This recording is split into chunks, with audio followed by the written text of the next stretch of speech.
Good evening. This is BelGeode, and we are back with some more Microsoft Flight Simulator preview videos. Okay, so I know you all saw the video yesterday because I got a ton of comments from you, and I kind of opened myself up to this by asking you where you would like me to fly next. Oh boy, did I ever get the list, the mother of all locations. I'm honestly not even sure if I'm going to be able to hit all of those spots. So, my apologies in advance for those of you who do not end up seeing your home area in one of these videos. However, I will try to get through as many of them as possible.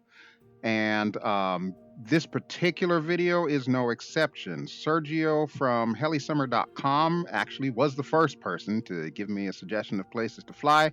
He says that I need to fly in the Azores. So I was like, okay, fine, I'll do it.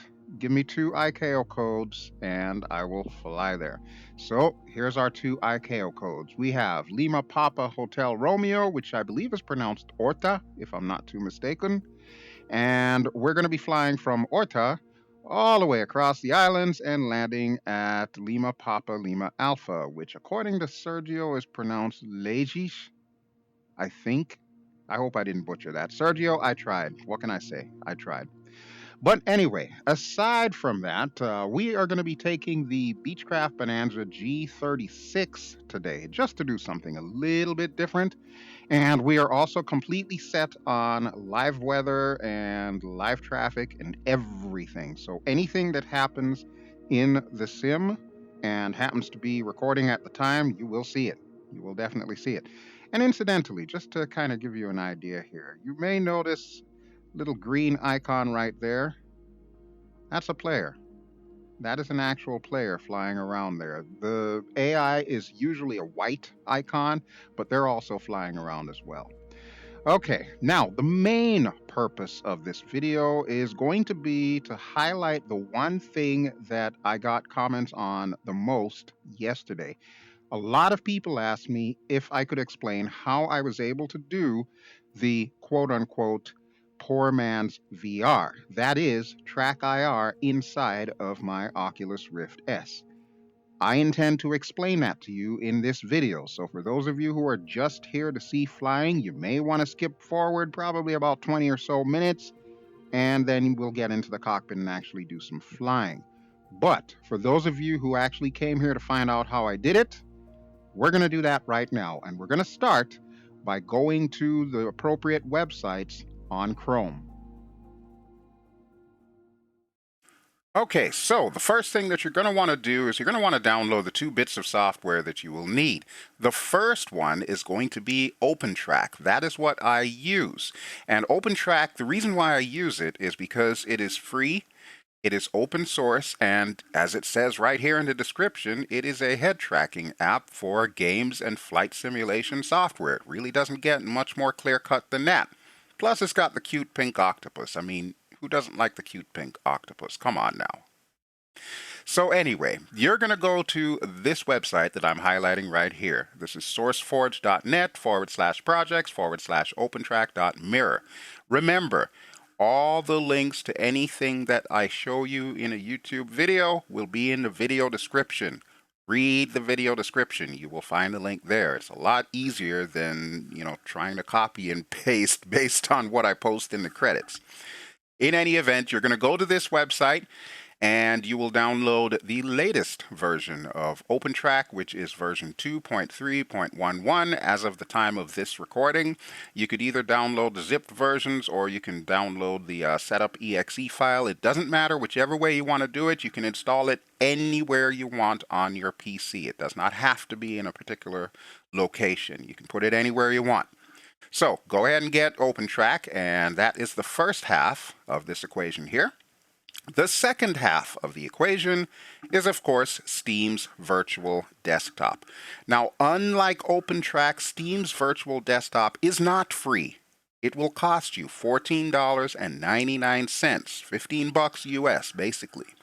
The reason why I use virtual desktop is because, like it says in the description there, it does work with all of the headsets. I had actually purchased virtual desktop a long time ago when I first started getting into VR, and my intent was to use it to watch movies inside the VR headset.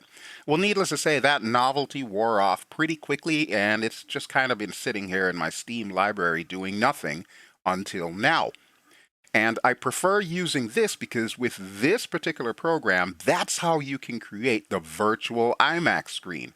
That's how you can make it wrap around you so that when you're inside the VR headset, no matter where you look, you will be seeing what's going on inside the simulator. I do not know if there is a free alternative to the virtual desktop, but if there is, please feel free to comment in the comments below and make me aware of it.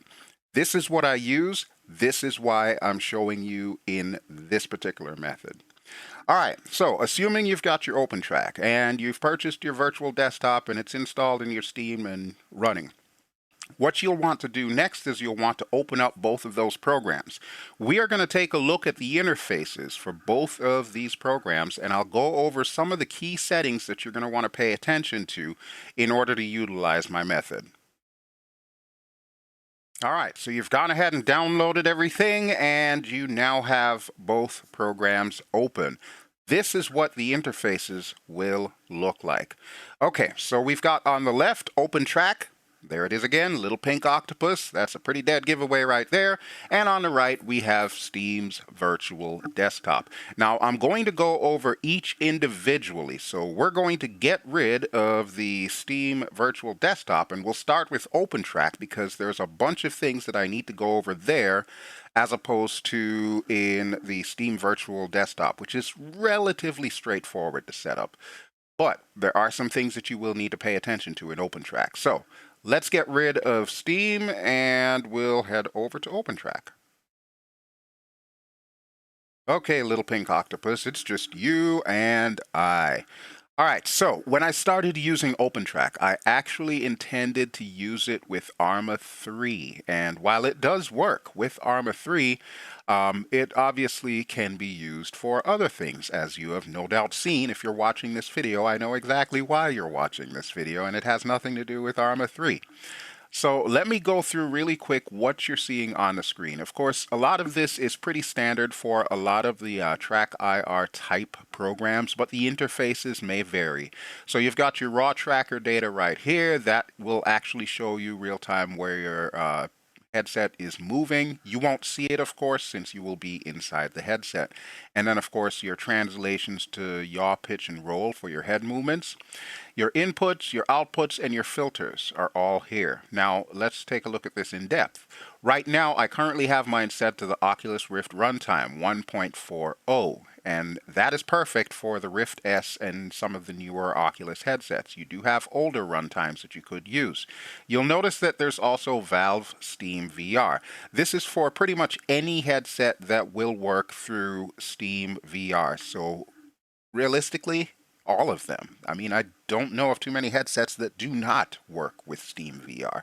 So if you're utilizing that, just bear in mind you're probably going to want to use this. It says Valve because primarily it's for HTC headsets, but it should work with some of the others. I've not used any of the others, so I really can't tell you much more about those as to whether or not you would want to pick those over something else. But if you're an Oculus user, just note that you're probably going to be using 1.4.0. Now the next thing, the output. FreeTrack is pretty much the standard that everyone uses, FreeTrack 2.0. You will notice that there are some presets in there. There's even a preset for Microsoft FSX SimConnect. So if you're still using FSX and you want to use trackIR with it, you can actually use this for it. And that is a pretty good workaround as well. FSU IPC for some of the older sims is also supported, and of course Flight Gear is also supported for those of you who use Flight Gear. But more than likely you're going to be using FreeTrack 2.0 Enhanced. That's really all you need to have set up. Now the filter. The filter is important because that enables a smoother translation of your head movement so things don't appear as laggy. And with that, you actually have options here. Accela is usually the more commonly accepted one, but I discovered EWMA recently, and I've actually been having a much better success using that filter as opposed to Accela. But typically, if you only have Accela in there, that's perfectly fine. You can set that up as well. All right, before we go over to the right-hand side, let me get in depth with each of these individual settings. So the Oculus runtime, we'll open up the little wrench here, and you'll notice that I have nothing enabled here. That's fine. That's pretty much all you need to know about that. There's nothing you need to do with this, so you can close that out.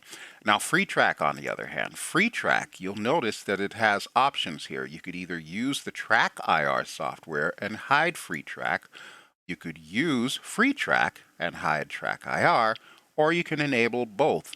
For the purposes of the simulators that we are using, we're going to tell it use trackIR and hide FreeTrack. Basically, that disables the FreeTrack protocol and enables the trackIR protocol so it doesn't confuse the flight sim. In other words, the flight sim will be able to recognize it as a valid trackIR software. So always make sure you've got that checked. And that's really the only thing you need to worry about in here. None of this other stuff will really matter to you, so we're going to ignore it. If you have to mess with it, I don't recommend it. Now, as far as our filter, since we're using EWMA, we're going to open that up. And you'll notice what it says. Give the filter up to 60 seconds to warm up and stop shaking. If you are experiencing shaking issues, chances are you need to adjust your filter. So this is what you're going to go into. It also tells you what the various settings are. Min defines the way the filter responds to fast movement. So when you jerk your head around really quick to see that plane that just flew past you, the top slider is what you want to set. I currently have mine set to 2 because I want a quick response whenever I turn my head. If you set it longer, of course, it's going to lag a little bit. We don't want that. The max defines the way the filter responds to slow movements, and the higher the value, the slower the response. I actually want a slower response whenever I'm slowly moving my head around because chances are I'm also trying to show you something in the cockpit, and if I jerk my head around quickly, well, you're never going to see it on the video. So the higher the number for that, the better, but it does not have to go all the way. And then finally, the curve. I currently have it set to 80%. That's the readiness or the speed, if you will, to respond to the changes. The higher values, faster response. Lower values, lower response. Honestly, I don't know this that much of a difference, but you can play around with it because that's more than likely for each individual taste. I like 80%. It works for me, but you might be different. All right, so that's EWMA. Accela's filter, by the way, has very similar settings. We'll just show that to you really quick here, even though I will be using EWMA. It's missing the third, but it actually has the other settings in there as well. So the rotation filtering, that's basically how quickly you want it to respond whenever you rotate your head. And positioning filter, same thing. How quickly do you want it to respond when you move your head up, down, left, right, side to side? Pretty straightforward stuff. But I find that the EWMA is more responsive for me, so that's why we're using that. Now the profile, more than likely, whenever you get Opentrack, you won't actually have any profile in there. It'll just say default. That's fine. You do not need to create a specific profile for this. I created a profile for ARMA. It just happens to work for Microsoft Flight Simulator, so I've left it in there. I have not touched it. Options. We're going to open that up here. So there's several things that we need to concern ourselves with the options. The first, of course, is going to be what keybinds we're going to use for things. Chances are you really don't need to mess with this, but there may come a time where you might have some issues and you find that you need to recenter yourself. You can assign keys by clicking on bind and then of course click the key that you would like. So right now I have mine set to home. When I press that, it'll automatically recenter based on where I'm looking. So you need to make sure you're looking straight forward before you hit that button. Otherwise it's going to throw everything off. You can toggle the open tracking on or off by selecting a keybind for that. Usually I set up my tracking before I actually get into the sim. So I really don't need to worry about that, but you might not want it that way. So you can always change that. Right now, toggle tracking is set to the end key. So I can easily hit that if I want to just stop the whole head tracking thing. You always want to make sure you have it center at startup. So go ahead and click that. And if you want, you can enable it in tray, so that way it'll show up in your little Windows tray at the bottom, or you can minimize it to tray on startup once you start the head tracking. That's all personal preference, so I'm really not going to spend much more time on that. You can decide whether or not you want individual inputs to be enabled or disabled. Like say, for example, you would like to be able to move your head forward, move your head back, but you don't want the trackIR to pick up if you roll your head to the side. You can actually disable that, or you can invert that, and that way it will respond differently. Personally, I don't think there's a reason for you to mess with any of this stuff. It might lead to some pretty weird consequences, so I would just leave everything exactly as it is there. Relative translation, same story. You really don't need to mess with a lot of this stuff here, so you'll notice that pretty much everything I have is unchecked. And then the last thing is game detection. You will not be using that. We know that it works with the flight sim, so we're not going to even worry about that. All right, so we're done with the options. Now the next important thing that you're going to want to pay attention to is mapping. This is the meat and potatoes of the actual system. So what are we looking at here? We're looking at 3 axes, yaw, pitch, and roll, and we're looking at the movements along these axes as well. So the X movement would be your side-to-side head movement, your Y is your up and down movement, and your Z is your front to back movement. Now you will notice that each of these has a graph on there, and with that graph there's also a max input. What I've discovered, and this has been just purely through experimentation, through trial and error, 90 degrees on the yaw seems to be the best setting. That is the most natural and the closest to VR head tracking that I've found. So typically that's what I'll set up.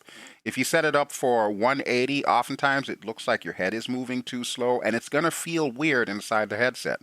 If you set it up for any of the other ones, same story. It might feel like your head is moving way too fast. So 90 is where you want to keep it. You'll also know that I have no curves in this. It's just a strictly linear setup. While you can add points and change curves and so on and so forth, I do not recommend it. You want it to mimic your natural head movements. This is what you want to have. Same thing for pitch. We want 90 degrees here, 90 degrees here, and we want a linear curve going from 0 to 90 on the opposite ends of the graph. Same thing for roll. Now with roll, however, I do have that set up differently because you know what? I am notorious for jerking my head around left or right to see if I can catch the corner of the runway. So in this particular instance, I've actually slowed my roll. Yes, I know, I've got dad jokes all day. And I've set that up to 180. That is something that I would recommend you try as well. But again, it is up to individual tastes. You do not have to do it. You could set it up to 90 and that'd be fine. I find that 90 tends to be a little bit too responsive, so I'm okay with 180. And then, of course, the translations, the actual movements. Now, instead of the degrees that we saw before, we're actually seeing distance. How much distance? 100 centimeters seems to be the best because really, you're not going to move your head that much. So you can afford to have a slower response. If you were to set it to any of the smaller numbers, a slight head movement forward and inside the sim, your head placement is going to go way forward. You don't want that. So that's why I have everything set to 100 centimeters. And again, it's up to personal taste. If you do not like that, simply do not do it. If for some strange reason you want to set the left movement versus the right movement, or the front movement versus the back movement, or something like that separately, check this box. Asymmetric mapping. And that will allow you to change the curves on either of these, on the positive or the negative of the scale. And it is activated for every single thing. You could set them all up individually. Really, will you ever have a need for that? No, not that I can think of, unless you particularly want your head to move faster if you turn to the right as opposed to turning to the left. I can't think of a reason why you'd want to use it. But the option's there if you so decide. All right, so that is basically the Opentrack interface in a nutshell. Now, when you click start, the little octopus is going to start moving there because he's there to basically give you a visual cue as to where your head position is translated in trackIR. Bear in mind, with us being inside of the VR headset, we're really never going to see the octopus. Okay, now that we've discussed Opentrack, let's go over to Steam's virtual desktop, and we'll go over all of the stuff there, and then we'll pull everything together with a little look inside Microsoft Flight Simulator. Okay, and we are back, and this time we have on center stage Steam's virtual desktop. Now, with Steam's virtual desktop, there's a lot of items here that you're seeing on the screen that we simply will not use. Yes, there's a lot of capability with Steam's virtual desktop, but it really does not come in handy for our purposes. You can see we've got settings here, and I'm just going to go through everything really quick. We can use audio. That's if you want to create like a surround sound inside your VR. You can, of course, change all your various bindings. You can track certain games with it, and of course you can add photos and 360 videos. That's the usefulness of Steam's virtual desktop, is those 360 videos that you might see from time to time. This is the best way to utilize that in VR. But again, it really doesn't help us for what we're trying to accomplish. So we're going to go back to the settings page, and I'm going to tell you the ones that you need to pay attention to. So we're going to start over here actually with screen options. Now, the one thing that I do like to keep connected here is the snap to horizon. The reason why that is when I start up the Steam virtual desktop and Opentrack, and then of course get into the sim and put the headset on, I want to make sure that the screen that I'm looking at inside the VR headset is perfectly vertical and in the right position to wrap around me. Otherwise, it looks and feels really weird. Now, I did experiment with the headlock, and the idea behind the headlock is if you want to just set up a flat screen, you don't want the curved screen because maybe you don't like the warping that might appear as you rotate your head around. You can set up a flat screen and basically lock it in position at a fixed distance in front of your virtual face. So that means when you turn around, it's still going to do the tracking, but you'll be seeing it on a flat screen. The downfall with that is it does tend to introduce a little bit of lag, and you will notice at the bottom here it says HMD latency. You'll see that number going up consistently whenever you use the headlock, especially if you also have no delay checkmarked. So in this particular instance, I've chosen to do away with the headlock. I just want to have the IMAX screen, the virtual IMAX screen around me. That's it. That's all I need. Multi-monitor is a moot point. We don't need that in VR. MIP mapping, we also don't need. And the same for all of the 3D options. While I initially thought that the full side-by-side would be really good, like it'll give you the full 3D experience, so it'll be more like VR, it doesn't work. And if you try it, you're probably going to be hating life. It just looks so weird. Don't use it. Now, the headset options, these are neat to have. Your super sampling, of course, that makes your pixel density better, so it makes your VR look prettier.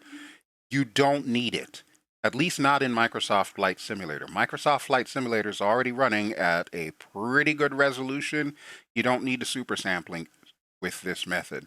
Same thing with MSAA, which is the anti-aliasing. You don't need it because Microsoft Flight Simulator already has its anti-aliasing in there, and basically you are watching on a curved screen inside of a VR headset. Do not activate these things. They will drop your FPS.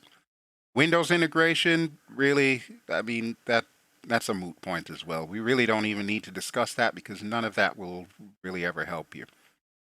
The important things at the top that you want to pay attention to. Reset orientation. Similar to what we discussed in Opentrack about centering yourself, you can reset the orientation by pressing F4 if something should, for some strange reason, go out of whack.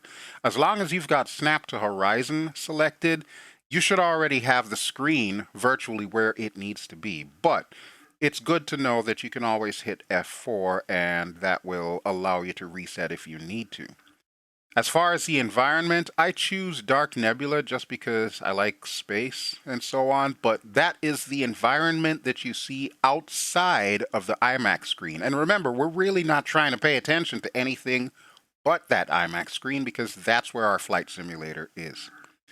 Now, as far as these at the top, which I know this is probably what you've been waiting for, what does each one do?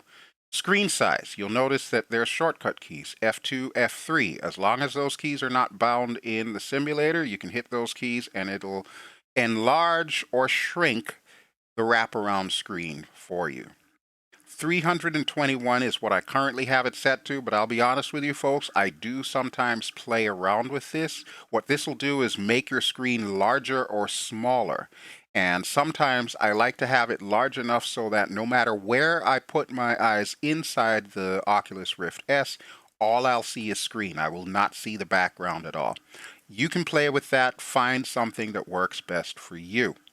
Screen brightness, only one thing I can say about that. Always keep it on 100. That's it. That's all you need to know about that.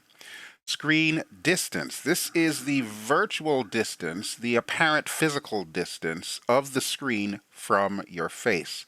Now, it's a little bit confusing because what you're actually doing here with the screen distance is you're giving your eyes the perception that the screen is actually further away from you, but it really isn't. What it's also doing is it's also shrinking things a little bit. So the reason why I have it set to 0.30 is because inside the flight sim, I can only zoom out so far. And if I have it zoomed out all the way, of course, it's going to look weird in the video, as some people have already commented, but it's even going to look weirder inside the VR headset because of the fact that now everything is not to true life scale.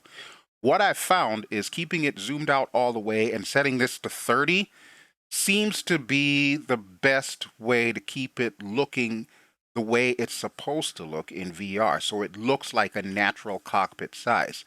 However, that doesn't translate very well to the videos, so I'll need to play around with that a little bit more and perhaps put it even lower, perhaps down to 0.20, which is as low as it'll get, and adjust accordingly so that way I don't feel like I'm a midget sitting inside of a Cessna or a giant sitting inside of a Cessna. You know, it could go either way. But that's what that is used for. And then the last thing, of course, is screen curve. Now, the screen curve is the IMAX curve. 66% means that if you look directly to the left, you will still see screen. If you look a little bit behind and to the left, you will still see screen. 50% is from... Let's think about it like a compass rose. If we're talking about the top being 0 degrees, the right being 90, the bottom being 180, and the left being 270. So 50%, 0 is our center point. 50% means that your screen will go from 0 degrees to 90 degrees on the one side, and from 270 degrees to 0 degrees on the other side. So it's a half circle, it's a semicircle. 66% means it's more than a semicircle. It's a little bit more overlap, if you will. That is what you can change if you want to have the headlock on and you want to just have a flat screen. You would set that to 0, and that's exactly what it'll do. It'll put a flat panel in front of your eyes inside the VR that you can then move your head around and see. But remember what I said with that. It does induce lag. You may not want to do that. For my purposes, 66% is typically what I would recommend. But again, all of these settings that I've been listing off here, it's entirely up to your personal preference. Okay, I am starting to lose my voice. I've talked so much. Ugh, you guys are making me work here. All right, let's do this. Let's hop into the flight simulator and we'll see how everything looks. I'm going to give you two different camera views. I'm going to give you the regular sim view, but I will also intersperse the camera view from the Oculus mirror so that you can actually see what I'm seeing inside the headset. All right, we'll be right back with that.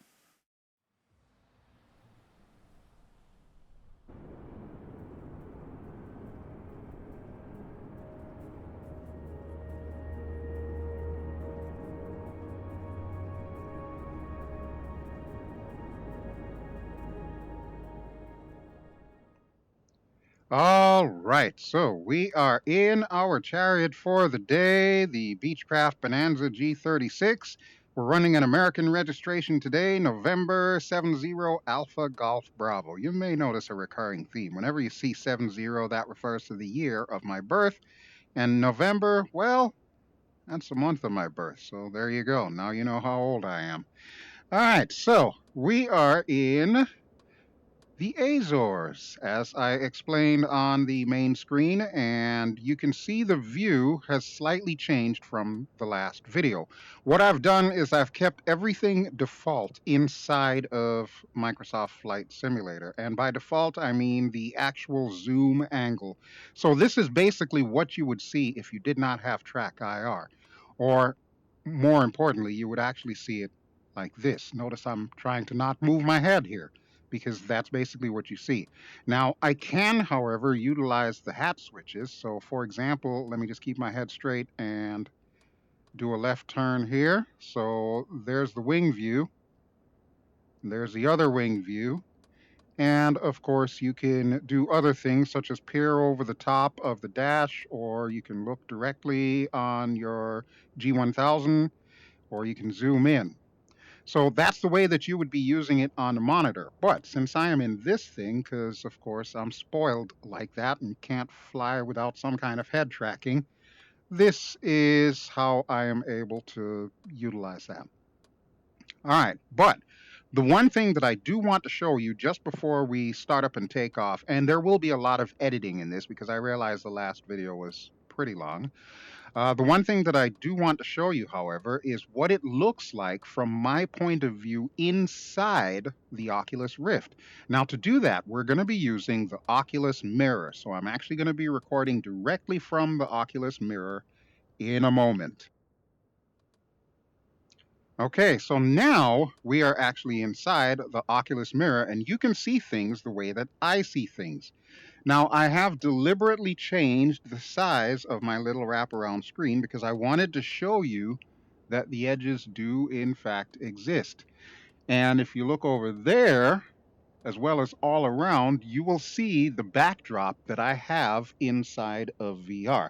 This is that dark nebula that I mentioned when I was discussing the settings for the virtual desktop. That is what I currently have as my background. It wraps around me 360. It's a full sphere, and it is pretty much just there for looks. I could choose like different backdrops, but I really don't want anything too distracting. And since I'm a huge fan of outer space, well, there we go. All right, but getting back to the actual screen itself. Now, I have made modifications to the screen so that it's a little bit smaller than what I was using when I posted the first video. With the first video, I actually had it set up where the right side of the screen, instead of being where it is right now, was actually somewhere more like here. And I know you probably can't tell from the video exactly how much distance has passed between the center of the screen where I'm looking right now and right there, but that kind of gives you an idea of just how far back you can wrap it around. You can actually wrap it around a full 360 degrees. However, I do not recommend that because you may also notice in this video that there is a slight bit of warping because of the fact that it's not true 3D. It's actually just a curved screen. It's no different than those of you who have curved monitors in front of you. Imagine doing something like that, but with trackIR. That's basically what I'm trying to emulate here virtually. So as you can see, I can look down, and those settings that I set in Opentrack are telling the system just how much movement to translate from my actual head movements in the Oculus Rift. So, really, that's how I was able to pull it off. Now, when you go ahead and set up your own setup for this, you can adjust things however you would like, whatever makes you feel comfortable. The reason why I had the setup the way I did for the first video was because I wanted it to appear like it is life size. But I since made some adjustments because I know a number of you did complain about the fact that what you're seeing on a monitor looks a little too zoomed out and it looks like I'm in the back seat. Well, this is my, I guess, compromise is the best way to put it. So right now, I can still see what I need to see. I can still move my head and get my reference points. However, for me, it also looks like a regular sized cockpit. And hopefully, that will also look the same on the monitor, even though the monitor is just strictly a flat screen. All right, but I do not intend to fly in this particular view, so we're going to go back to the regular view. I am going to stay here with the settings that I have and do everything from the Oculus Rift. But when we come back, I will have the aircraft started up and we will be ready to go for a little flight around the Azores. So stay tuned. I'll be right back.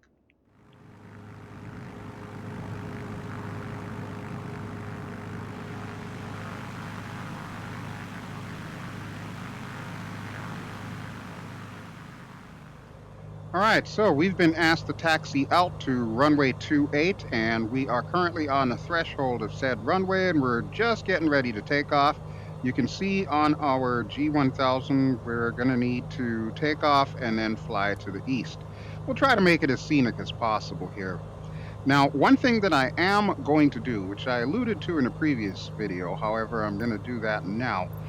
For the AI control, I can set it to manage all the radio comms. So that means after we take off, when the tower contacts us to say that, we're out of range basically, and we can change frequency, the co-pilot will actually do that. I have noticed a strange thing though. The co-pilot voice seems to be exactly the same as the pilot voice, which is even weirder for me because I set my co-pilot to be female. So I don't know. Maybe it's a bug, maybe not. That's why this is a preview video. It's not done yet. It's still in beta. All right, but everything looks good, and I've got my flaps down one notch. Do my control surfaces check really quick here. I always like to get rid of the yoke because since I don't have a true VR setup currently, the yoke just basically gets in the way, and I want to be able to flip my switches easily without having to do any calisthenics in my seat here. All right, but we're pretty much set to go, so it is time. Brakes down, throttles up.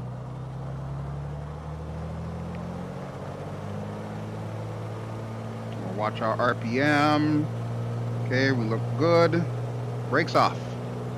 And of course, we're going to go to the left. One of the things that I really enjoy about this new FlySim is the fact that the runways feel more real. Runways are very seldom just flat planes. There's usually some bit of curvature to it. This runway is no exception. It actually does have a bit of a hump that we're coming to right now, which I'm just going to use as a sort of ski ramp. So there we go. Look at that. We are up. All right, and it looks like we do have positive rates, so let me just trim us up just a touch here. Okay, looking good. Let's get our gear up. We definitely don't want to stall, so we're going to increase our throttle just a touch more. Take a quick look off to the side there. Beautiful, beautiful. Well, Sergio, you are absolutely correct. The Azores are indeed a very beautiful place. I actually would not mind living here. This looks pretty cool. Okay, so you know what? Let's do this. Let's go around the islands here. We'll do a little bit of sightseeing since I've never seen this part of the world before. And we'll just kind of check everything out. In the interim, though, let me get my flaps up. That way the nose will drop a little bit. And of course we can trim accordingly. You may notice that our RPM is a little high, so we're actually going to pull our prop pitch back. 82 might be a bit much, so we'll put it at around 86%, and that should be fine. And we're going to start a nice gentle turn here and go around this island and check it out.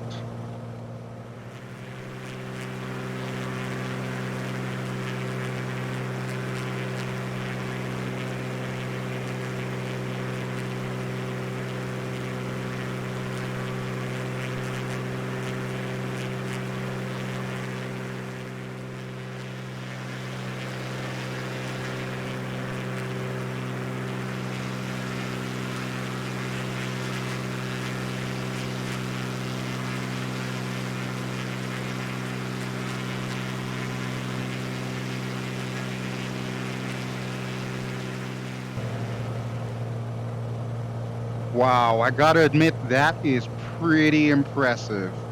I really don't know too much about the Azores, so I'm basically just going off of some of the information that Sergio's told me, and of course some of the stuff that I found online.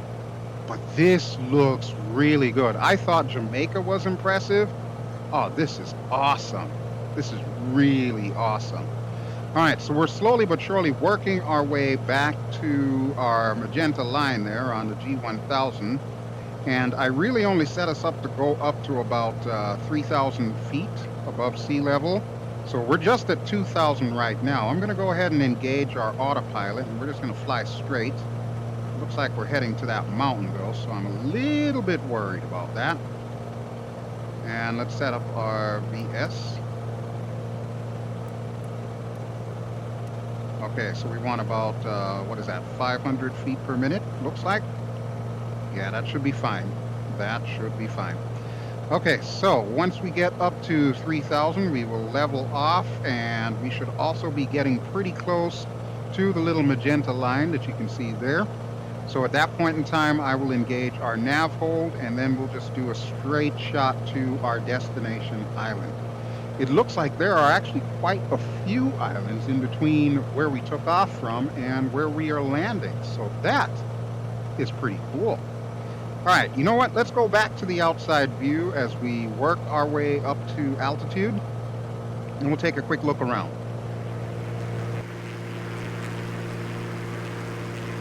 Beechcraft Alpha Golf Bravo, you are leaving my airspace. Frequency change approved. Florida Tower Beechcraft November 70 Alpha Golf Bravo, frequency change. Florida approach Beechcraft November 70 Alpha Golf Bravo is type Beechcraft to be 36 tree miles northeast of Florida at 2,700 feet. Request clearance to transition Charlie airspace. Beechcraft November 70 Alpha Golf Bravo, Florida approach, Squawk Tree 043. Squawk Tree 043 Beechcraft Alpha Golf Bravo. Beechcraft Alpha Golf Bravo radar contact 3 miles east of Florida, 2,900 feet, cleared through the Charlie airspace. Maintain on navigation. Cleared through the Charlie airspace, Beechcraft Alpha Golf Bravo. So that was actually pretty cool. You may have heard the ATC. I know there were a couple of comments on the last video where people wanted to actually hear the ATC. That's what it sounds like. Now, the thing that I really enjoyed that they've added to this particular sim is the fact that you can also set it up to where everything is pretty much automatic. So there's no more of that trying to fly with one hand and trying to click on the ATC window with the other hand and hope you don't fall out of the sky in the process. Everything can be completely automated, and that's what you saw earlier with the little AI co-pilot controlling the comms. Even though, as I stated, the voice that you're hearing for the alleged co-pilot is actually yourself, the pilot. I have not yet found a way to turn off just the pilot voice. I don't know if that is something that has been implemented, but I did forward that on to them as feedback for something they may want to consider. Since if you recall, if you're a longtime viewer of the channel, you recall when I was doing my FSX and P3D videos, that what I would do is just mute the pilot's voice and I would basically speak on behalf of the pilot, exactly as you're hearing me speak now. And that was an interesting little experiment in editing because I had to say things fast enough so that it appears that the computer ATC was actually responding to what I was saying. That sort of thing is not yet incorporated into Microsoft Flight Simulator, but it is my hope that we will eventually get it. And of course, let's not forget that VATSIM has already partnered with Microsoft Flight Simulator, and I believe Pilot Edge and Iveo as well are also going to be coming to Microsoft Flight Simulator. So we can always opt to talk to real people instead of talking to the AI. But with that having been said, a lot of the things are still the same with the AI. For example, if you remember when the pop-up screen comes up, there's usually certain preset things that you can select. A lot of those have not changed. They're pretty much the same as they were in FSX and P3D. The only major difference is how they are actually said on the radio. And you will have noticed that in the outside shot, they were clearing me through, what was it, the Charlie airspace, I believe. And in the process of clearing me through Charlie, they actually said things closer to the way that you would expect to hear them in real life. So that's the kind of updates that they've made to the whole ATC system. Now, the ATC system does also work for AI as well as players. However, I have not yet been able to hear another player contacting the ATC. I don't know if that is by design or if perhaps that is a bug or what it is. I can't confirm that I've actually heard a player speak and not an AI speaking. It is what it is. Beta is beta. All right, let's go back to the outside view and we'll take another look around, and then we will fast forward a little bit to get to our destination island.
Okay, so we are back and we are approaching the next island in the Azores, and I apologize, I did not do my homework, so I do not know all the names of these islands, but I'm sure you'll give me a comment in the comments below as to which island it is that I'm flying over.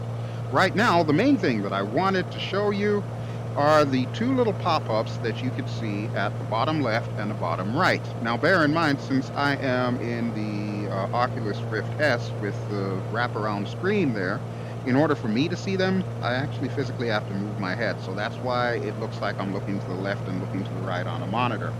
But the left side is, of course, the ATC window, and it is very similar to what we are used to seeing, except there are some graphical differences, some graphical improvements, I dare say.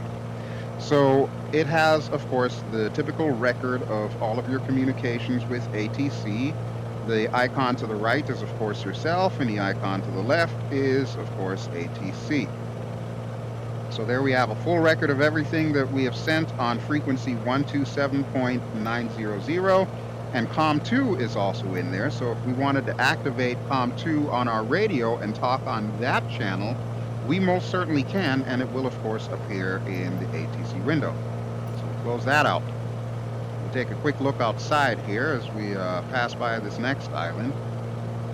Wow, that is just gorgeous.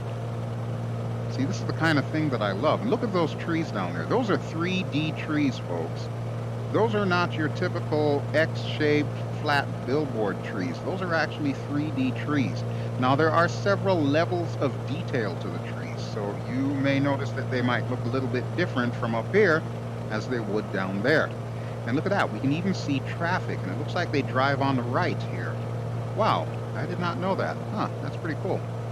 Okay, so let's get over to the right side of your screen now, and you will see the VFR map. Now, the VFR map is pretty nifty. It's basically the same kind of thing that's being shown on the G1000, except in a version that you can also pop out and put on another screen. I know what you're thinking. Oh, hold that thought. Oh yeah, that's right, my co-pilot's got it. 132.15 for Beechcraft Alpha Golf Bravo. All right, so they're going to go ahead and Santa change Maria everything. Center, Beechcraft November 70 Alpha Golf Bravo 4,200 feet. And we're heading to 5,000. Beechcraft November 70 Alpha Golf Bravo Santa Maria Center. Continue as planned. Altimeter 29.902. Okay, our barometer is set to 9.902, so we're good to go there. And I can continue telling you about the VFR map. So the idea behind the VFR map, basically it is a duplicate of what you're seeing on a G1000, but it's got some other useful information as well. In the lower right corner, you'll see I just highlighted GPS tracking. If I were to turn that off, or if I were just to simply move the map around, it will automatically turn off GPS tracking. And then when I put it back on, it'll center us right on the aircraft itself. Now we can actually zoom this thing out a little ways, not a whole heck of a lot. It's not like the world map where we actually chose what our flight route was going to be. But this is as far as we can zoom it out right now, and of course we can still pan around. Like if I were to continue heading east, eventually I will reach Portugal. There it is right there. Now you may notice those funky looking black lines that are spawning in. That's the ISO lines. That basically tells you in thousands of feet difference each area of terrain is. And I don't think it's strictly like 1,000, 2,000. I think it's more along the lines of like something that's above 4,000 feet or 5,000 feet or so on. I'm not 100% sure. This is stuff that I have not used since I was in school doing geography, so I may have forgotten some of it. I'm sure somebody will correct me in the comments. You can, however, turn the ISO line off. There it is on, there it is off. So you don't necessarily have to keep it on. You can just turn it off. But sometimes it's helpful if you want to kind of get an idea as to where you're going. Obviously, if you zoom in, things do tend to get pixelated. That's just the data loading up. And remember, if you are currently set to online, or even if you're offline, it does have to load up some kind of data, whether it's getting it from the program itself or whether it's getting it from any of the live services that Microsoft Flight Simulator has. But with that having been said, you can see our destination, Lima Papa Lima Alpha, is on the opposite side of the island that is directly ahead. So since we have a little bit of water to go to get there, I'm going to go ahead and close this out. We'll go back to the outside view one more time, and when we come back, we should be just about ready to pass over the island and begin our descent into the airport.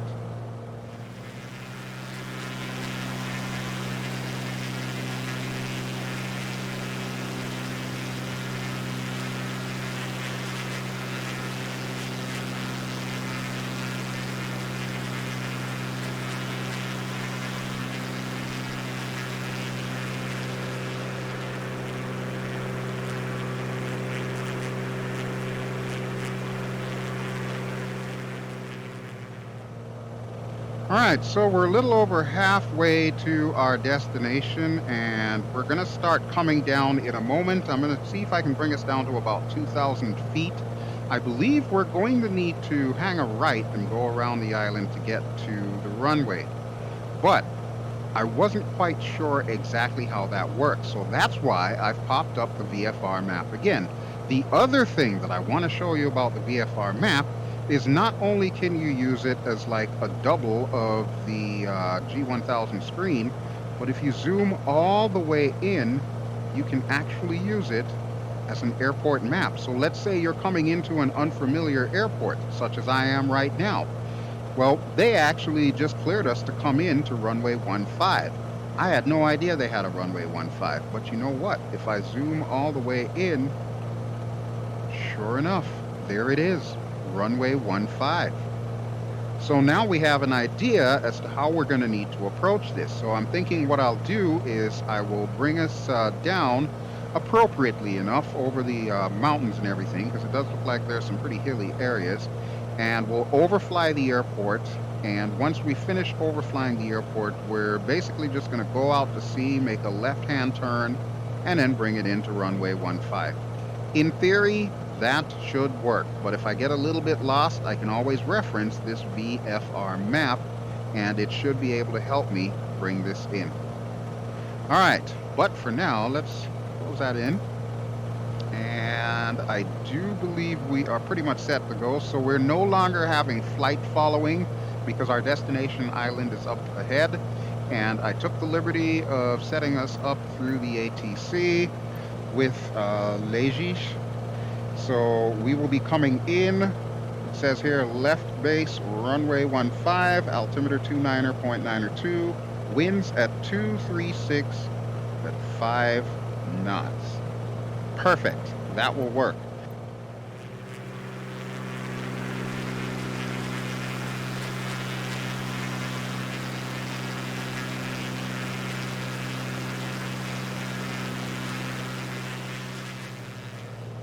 Okay, so we're just now coming up on the coastline, and you can see all the various villages and towns. Again, looks pretty cool. Looks really cool to me. We've got a mountain in our way, but we are high enough that we should be able to go over it. Let me just kind of zoom out our map here a bit, our G1000 map. So I kind of want to see the airport. Oh, I just zoomed it the wrong way. Okay, let's go this way. Okay, so we literally have to go all the way across the island in order to bring this thing in. Well, they did say make a left base to land on runway 15. So I'm thinking, yeah, we are probably going to need to begin our descent once we are just past the highest point of this island, overfly the airport, go out to sea, and then turn around and come back in. All right. That is the plan, folks, and I intend to stick with it. Just kind of peer over the nose here. We can see the highest point of the island. Not too shabby, not too shabby. All right, everything's looking pretty cool. So as soon as we pass that point, I will begin our descent. I've already taken the liberty of setting us up for 2000. So you can see it's already there. And what I should do is I should change our heading bug. So we should set that up to closer to runway heading. Let's see, we want 150. We're currently set to 113.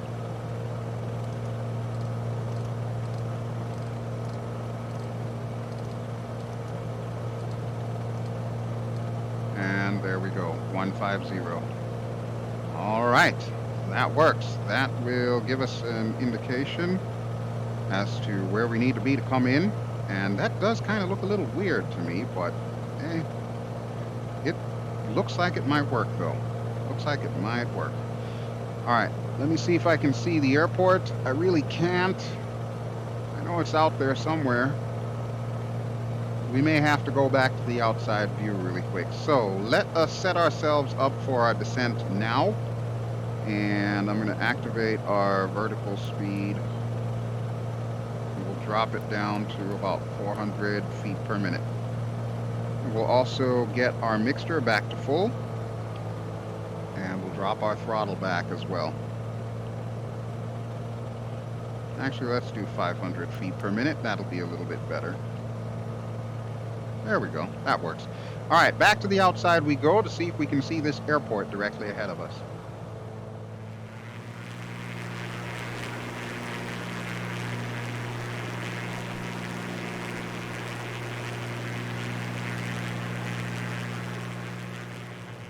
Okay, well, they already cleared us to land, but we're still way up here, so we're still going to go ahead with our original plan and just kind of circle around and then come in.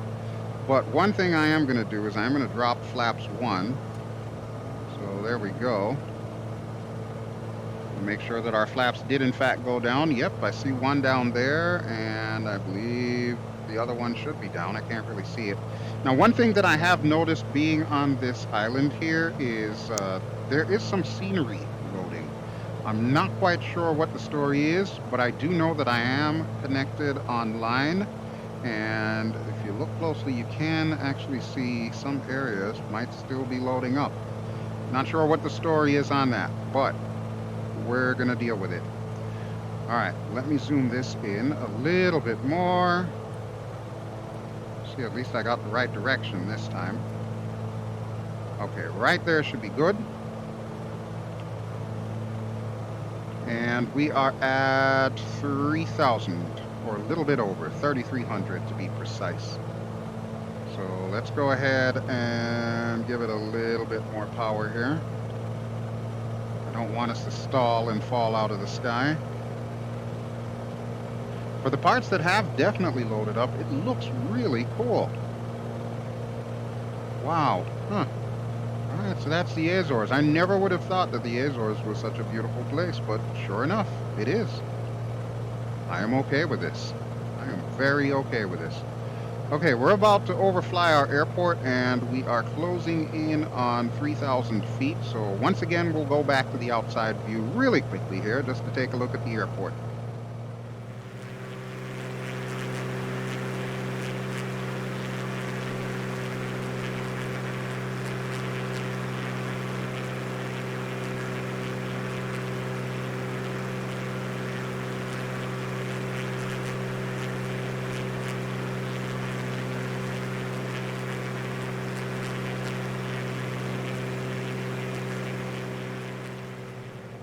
Okay, we've just overflown the airport. If you look back there, you'll see the runway that we intend to land on, runway 15 or runway 15.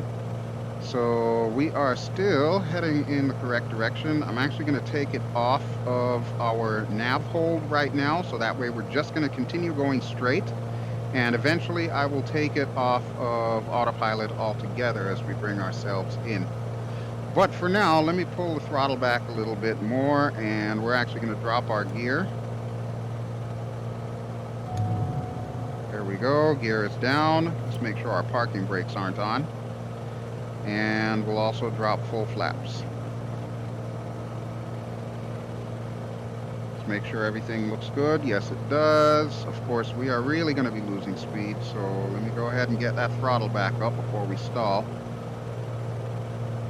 And I'm thinking now is probably a good time for us to get it off of autopilot. So let's do that really quick.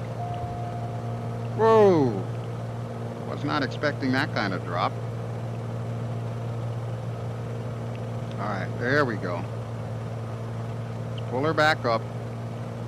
Pull her back up.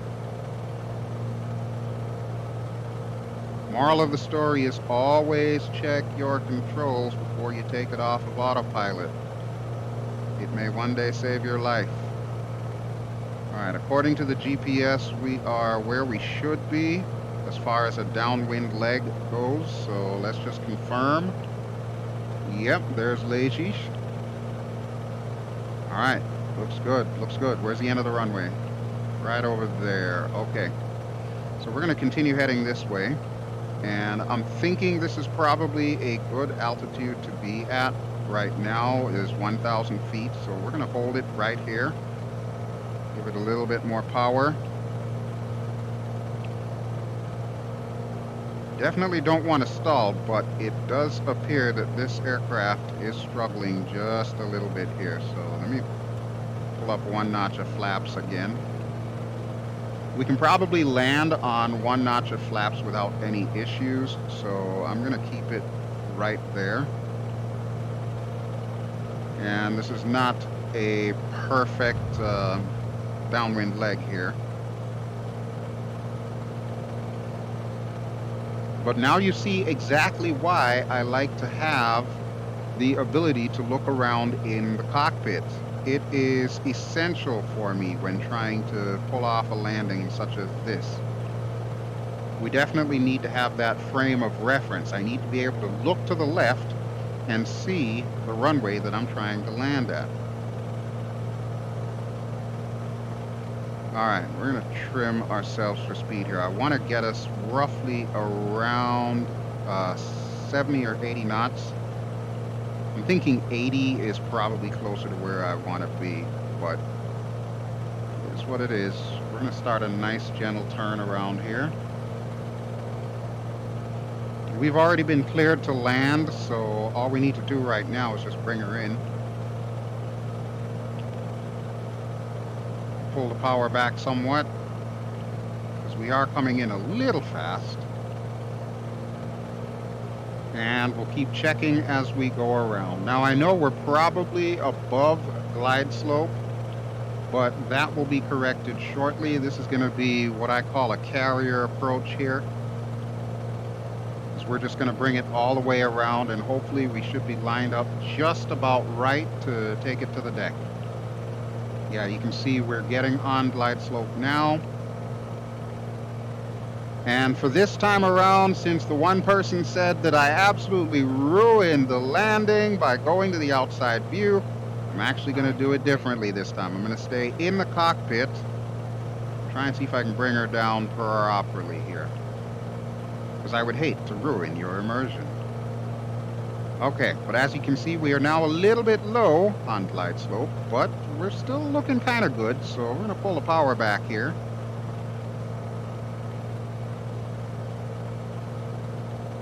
And all of a sudden, I just had a whole bunch of stutters. That was bad. That was really bad. Okay, but we are where we need to be, so we can start bringing her in.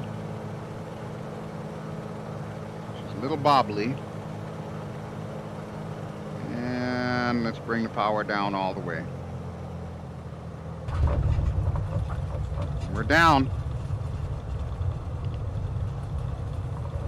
A little bit of crosswind going on here, but we are down, we are safe, and we need to find ourselves a turnoff here really quickly. I want to say there's a taxiway coming up, so I'm going to hit the brakes really quick.